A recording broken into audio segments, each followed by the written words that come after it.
I can't imagine anyone voting against the establishment of a commission on the greatest assault since the Civil War on the Capitol. The Civil War? Since the Civil War? But at any rate, chocolate chip. Oh, yeah. The Biden administration not wanting to focus in on their policies. It's time for investigations, gang. We need investigations. This is why the left is so focused in on the January 6th commission idea. Okay, now, the reality is there are some questions that could be asked about January 6th. Seriously, like there was a 3-hour gap, apparently, between when the riots began in the Capitol and when the police actually arrived on scene, when law enforcement arrived on scene to stop all of that. What happened during that 3-hour intervening period? We could find out why exactly Nancy Pelosi had not wanted more law enforcement on premises at the time. We could find out exactly how law enforcement officers behaved in the middle of this, because there's tape that has emerged of some law enforcement officers basically kind of moving away. Were they just trying to funnel people into a different space? Like, what was going on exactly? Okay, but what the Democrats want from this January 6th commission, pretty obviously, is to make the 2022 election a referendum on Trump and to suggest that all Republicans are complicit in January 6th, which is why they're going to make it about the rhetoric. What led up to January 6th? What was the ideology in people's minds? Which, again, is a crackdown on ideology and a crackdown on how people think and how people speak, not really an investigation into the systematic law enforcement failures that allowed people to breach the Capitol building. Okay, we didn't have. The 9/11 Commission was really not about the ideological roots of al-Qaeda. It wasn't. We knew what the ideological roots of al-Qaeda were.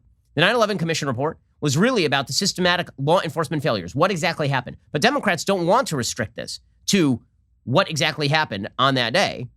They want it to be broader. And they want this thing to take beyond the boundaries of the year. They would like this to bleed into next year so they can continue talking about January 6th. And then they can say, listen, no matter how badly we've governed the country, the people on the other side, those guys are the real threats of the country. They're the ones who are truly scary. This is why Joe Biden continues to fulminate over January 6th. It was 6 months ago. Order was restored inside of a few hours, and the vote went forward. The only person who was killed was one of the rioters, Ashley Babbitt. That's the only person who was murdered on scene. Well, murdered is strong. Who was killed on scene. Okay, the cops who died, there's no evidence at this point that they were killed on scene by the rioters. So is that, George Will suggested it was comparable to 9/11 in terms of how Americans should think about it. That, of course, is incredibly silly. 9/11 was a full-scale attack on the United States that ended with both World Trade Center towers collapsing, a full-scale plane attack on the Pentagon, and another plane being brought down in a field in Shanksville, Pennsylvania, and over 3,000 Americans dead. This was a bunch of droogs running into a building and then running out of a building, many of them getting arrested, and order being restored, and all of the processes going on within like an hour. So, not the same. But we're going to continue to focus in on January 6th, because if your policies are failing, this is what you do. Here is Joe Biden pushing the January 6th stuff. I can't imagine anyone voting against the establishment of a commission on the greatest assault since the Civil War on the Capitol. But at any rate, I came for ice cream. That's right. The greatest assault since the Civil War? Since the Civil War? Like, you know how many bombings there were, like, every day in the 70s? Many of them targeting government buildings? You remember last summer when $2 billion in property damage was done by rioters in major cities around the country? Remember that? And what in the world? Okay, but we know what in the world, and that is political misdirection. The media are fully invested in this. They are pointing out which Republicans are supporting the 1-6 commission. Those would be Susan Collins, Lisa Murkowski, and Mitt Romney have all said that they are supporting. That is not a shock, of course. Then there are about 9 Republicans who are still considering.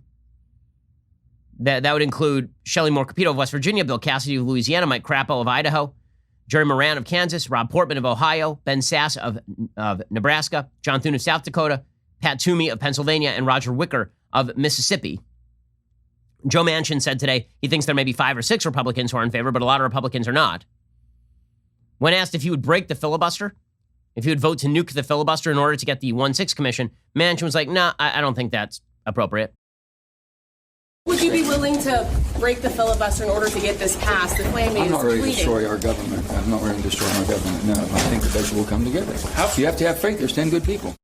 Okay, and if there aren't 10 good people, in his view, if there aren't enough Republicans, then guess what? Democrats will launch their partisan commission anyway. I mean, we all know where this commission is going, don't we? The whole point of this is to keep Trump front and center in the American public imagination. That is the entire goal here, because we kind of know what we were going to know, and the only stuff that we don't know could have been found out by Democrats during an impeachment inquiry, which they decided not to do in favor of rushing that thing forward so they could get an impeachment on the books so Nancy Pelosi could claim she'd impeached Trump twice or something, as though she got extra points. Meanwhile, if you don't like that investigation, they've got other ones on the way. According to the New York Times, federal prosecutors in Brooklyn have been investigating whether several Ukrainian officials helped orchestrate a wide-ranging plan to meddle in the 2020 presidential election, including using Rudy Giuliani to spread their misleading claims about President Biden and tilt the election in Donald Trump's favor, according to people with knowledge of the matter. More investigations into Ukraine and Russia. Sounds great. The criminal investigation, which began during the final months of the Trump administration and has not been previously reported, underscores the federal government's increasingly aggressive approach toward rooting out foreign interference in American electoral politics. Much of that effort is focused on Russian intelligence, which has suspected ties to at least one of the Ukrainians now under investigation. Now, you'll recall that the entire Russia collusion investigation came to nothing after years of the media pumping it. Get ready for more of this. Now the suggestion is going to be that Russians operating inside Ukraine were trying to skew the 2020 election. Now, you'll recall that there was no investigation into Ukrainian efforts to skew the 2016 election. Why? Because the Ukrainians were on Hillary Clinton's side. This is from Politico, January 2017. Donald Trump wasn't the only presidential candidate whose campaign was boosted by officials of a former Soviet bloc country. Ukrainian officials tried to help Hillary Clinton and undermine Trump by publicly questioning his fitness for office. They also disseminated documents implicating a top Trump aide in corruption and suggested they were investigating the matter only to back away after the election. And they helped Clinton's allies research damaging information on Trump and his advisors, a Politico investigation found.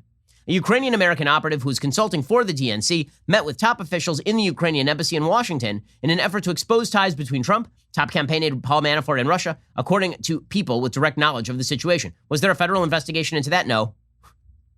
No. So more investigations. By the way, there are certain investigations they're not happy about, the Democrats. Some of those investigations include, like, the only important investigation internationally right now, which is whether COVID was leaked from a Wuhan lab. That is important because we need to know when the Chinese government knew about COVID. If they knew about this thing in November, and then they waited until late January to announce that it was human-to-human transmission, not only are they responsible for the leak, they're responsible for the 3 million dead people across the world and the nearly 600,000 dead people in the United States. And yet, there's a certain lack of curiosity when it comes to our media and the lab leak theory and the Chinese cover-up. A complete lack of curiosity. For example, Dr. Ezekiel Emanuel, who is an advisor to Joe Biden and a former health policy advisor in the Obama administration, he was on MSNBC saying, who cares how it happened? Why does it matter? The answer is, if you want to stop this from happening in the future, maybe we should know how it happened. Also, you might want to punish the government that hid it for months. Here was Zeke Emanuel being an idiot. We need all the data and we need transparency, and we do need the Chinese to participate because, you know, the real issue is not how did this happen? The real issue is how do we protect ourselves from the next pandemic, and how do we have a kind of early warning system for whether it's naturally occurring or a laboratory leak. We still need to protect ourselves so we don't have 3, 4, 5, 10 million people die unnecessarily. Well, one of the ways that you protect yourself is by finding out whether Chinese labs were engaged in the sort of sloppiness that allows a deadly virus to leak from the lab. And then maybe you don't fund them. Right? Then maybe you don't trust the Chinese when they tell you there's no human-to-human transmission. Taiwan didn't trust the Chinese. They had very few deaths. South Korea didn't trust the Chinese. Hong Kong didn't trust the Chinese government. The amazing lack of curiosity on the part of these public health experts, it's shocking, except for the fact that anything that doesn't abide by their agenda is just ignored by them, which is why we spent a year with social media shutting down any sort of speculation about the lab leak theory.